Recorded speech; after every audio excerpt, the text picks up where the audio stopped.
Ladies chika, viral ito ngayon. Nag-leak ang pasabog na mensahe ni Donnie Pangilinan sa jowa kahapon kasama ng ipinadala niyang napaka-eleganteng bulaklak na pulang-pula.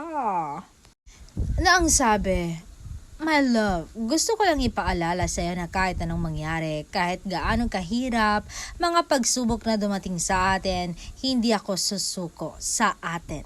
There may be days when life feels heavy, when everything seems uncertain, and when we both feel tired.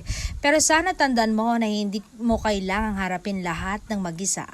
Dahil nandito lang ako palagi sa tabi mo.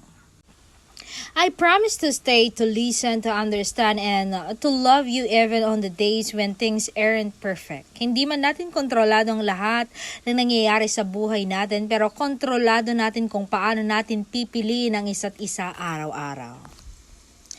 Kaya't kapag napapagod ka, magpahinga ka lang. Kapag natatakot ka, hawakan mo lang yung kamay ko. Pag nagdududa ka, alalahanin mo kung paano kalayo na ang narating natin. Nothing can stop us when our hearts are fighting for the same future.